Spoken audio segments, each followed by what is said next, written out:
small voice brings hope to all. We wait on you, we'll wait for you to lead us to the place where you restore our souls, and all our earthly striving comes to cease. Take from our souls the strain and stress, and let our ordered lives confess the beauty of your peace, the beauty of your peace. La la la, la la la, la la la. Skies will soon be overhead. We'll enter in to heaven's rest. There'll be no death, there'll be no pain. The things of old will pass away, and you'll lead us to the place where you restore our souls, and all our earthly striving comes to cease. Take from our souls the strain and stress, and let our ordered lives confess the beauty of your peace, the beauty of your peace. La da da, la da da, la da da, la da da.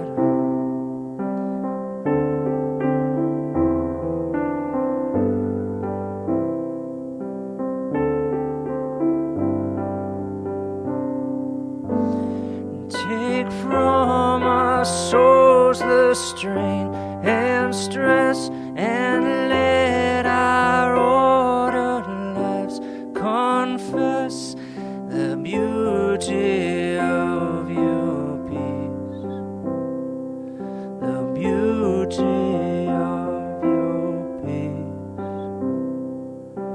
La da da, la da da, la da da, la da da.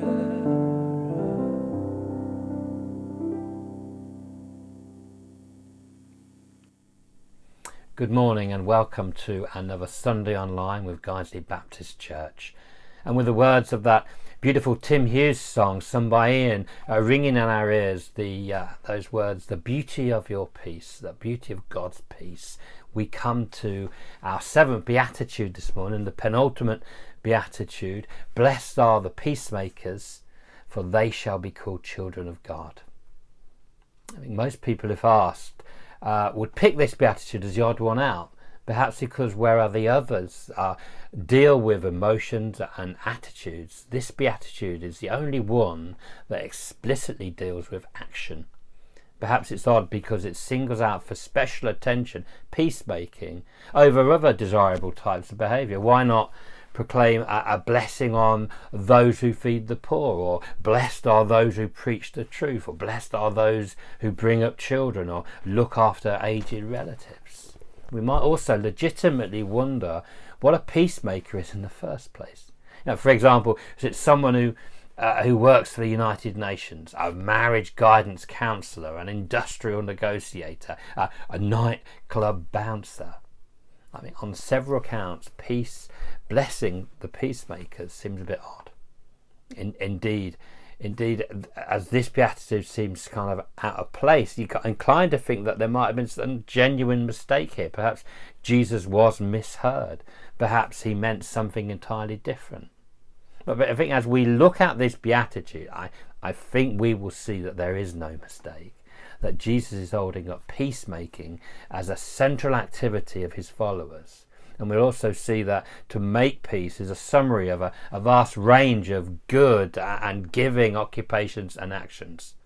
So let us start by defining peace. Different people have different definitions of this word. A quiet day in the office. The boss was away, so we had a bit of peace. Relationships. Tom and Mary had got back together, so there was some peace there. Or the word might be applied in some political or international struggle, as in Middle East peace talks resumed today. Obviously, in general terms, it is a wide-ranging word, and although peace seems to be a good thing, we also need to remember that I think we're better off without certain types of peace. For example, there's that imposed peace, manipulated peace put upon someone when it's just not natural. A drugged or a distracted peace. The results of alcoholism or a drug addiction can bring a sense of peace, but is it really peace? Compromised peace. There are things really that perhaps don't need further explanation. And is peace simply the absence of something nasty happening? Such a definition is essentially negative. Like defining love as the absence of antagonism. Wishing or praying for peace surely means a hope for more than merely the bombing or the shouting or the beating will stop. And the mere ending of pain or whatever just signals the beginning of peace. Just as there's more to swimming than not drowning. There's more to good health than merely not being ill. There's more to life than just surviving. So let's look to the Bible. What does the Bible say about peace? Well, it begins with a state of peace between God and humankind, perfect harmony with God. But then just a few pages into the Bible, this precious state has been lost by our rebellion. And very soon peace between people is broken. We get the first murder recorded in Genesis chapter 6. Perhaps the story of the Bible is God's active plan to bring his creation back to the garden, you could say, back into full union and peace with himself. Because then the Bible ends in the book of Revelation with that mysterious vision of ultimate and external peace being restored. But then in between all that, we get the Prince of Peace, that God brings people back to himself, allowing reconciliation through the incarnation and the death of his Son Jesus. And so God is a God of peace. He's the great peacemaker. And if the Bible teaches anything, it's that peace is always brought by God's initiative.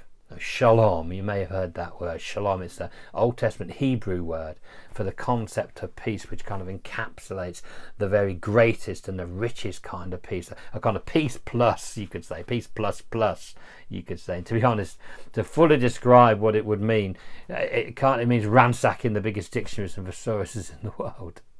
But when you think about that, it's actually somewhat perplexing that the Hebrews rarely ever attained this shalom. If you look to the Old Testament, you'll see there's only a brief period of time, say just a couple of decades in 9th century BC, under the reign of King Solomon, whose name was closely related to Shalom, where there was peace, a unity, a prosperity and a security for all of Israel, when they actually lived out their calling to be a light to the world. And eventually, Solomon made unwise choices, and soon religious, political and economical decline set in. The kingdom was divided and at war. And all that was left was a kind of wishful longing for that fleeting feeling of shalom. And it seems to me that this is kind of representative of all human experience of peace. Because no sooner do we experience it than it slips away. Isn't that how most of us experience happiness? And all this would seem very bleak if it were not for the promise which is contained in the Old Testament, the promise of a Messiah.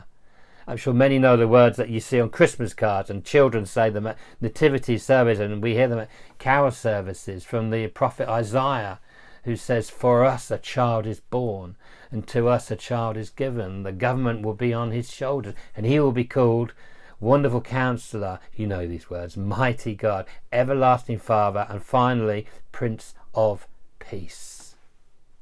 So Jesus' coming to earth was a sign that God's shalom is being poured out into all humanity. Jesus was and is the great peacemaker. he talked about peace and peacemaking both directly and indirectly. And an essential, and you could say a revolutionary part of his teaching was this idea of unconditional forgiveness, which making peace that much easier to attain. So we need to remember Jesus didn't do this in some idyllic country at a time of relative peace, but at a time when the Jewish nation was living under brutal occupation. And even in this atmosphere, Jesus rejected bitterness and retribution, and he taught about ways of bringing peace instead. And Jesus' use of the word peace is particularly striking because he clearly sees it as not only something that is wished upon someone, like that greeting of shalom, my friend, but also something that he was uniquely able to give away. The words of the Bible from Jesus' mouth said, "Peace I leave with you. My peace I give to you. I do not give to you as the world gives. I have told you these things so that in me you will have peace. In this world you will have trouble, but take heart. I have overcome the world." So behind this tiny word is a reminder to think positively about achieving good rather than pondering how to simply confound evil. Being a peacemaker means not simply trying to end conflict, although it can't be a bad thing, surely, but actually bringing a blessing to the world as well. So it's intentional, it's beyond that, it's reaching out. Much perhaps of what we would categorize as doing good, helping the poor, feeding the hungry, defending the weak, and even working to save our environment could be considered a part of peacemaking.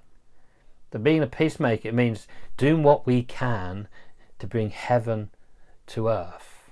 Whenever Christ's followers counter evil, whether it's ending the exploitation of women and children, the liberation of people from addiction, the tidying up of our neighbourhoods, or just helping people get through the day, being there, well, they are fulfilling this beatitude. And so do you understand that why Jesus sees people who make these things happen as being blessed? Let me finish with a short story, a true story, which I hope will illustrate a peacemaker for you. It's quite a while ago, a few years ago now, but I remember clearly there was a news item which featured, I think, one of the most moving stories I've heard. And it was just a few days after an appalling suicide bombing and Israeli wedding reception, which left several people dead and countless number of people maimed and injured, men, women and children, 1 minute enjoying a family celebration and the next caught up in just an unthinkable horror. I think few instances better sum up the depth of hatred between Jew and Arab, and the level of atrocities on both sides. It seems to know no bounds. Well, the story I have in mind, though, was very different.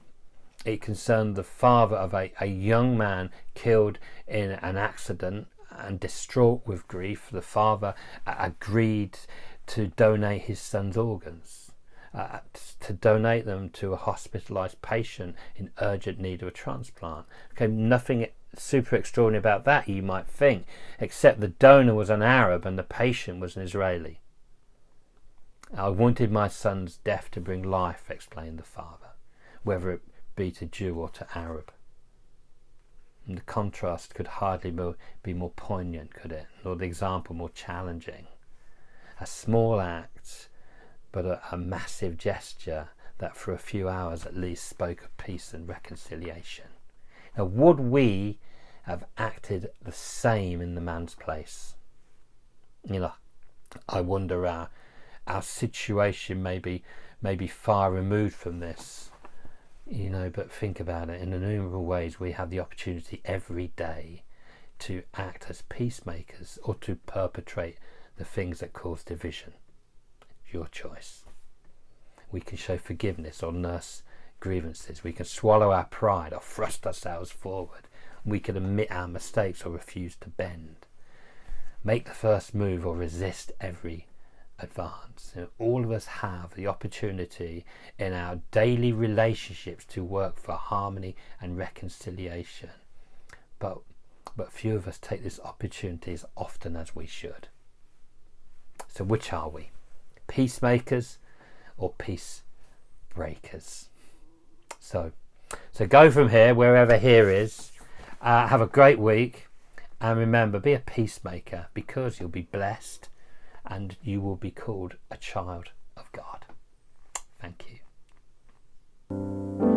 Take from our souls the strain and stress, and let our ordered lives confess the beauty of your peace, the beauty of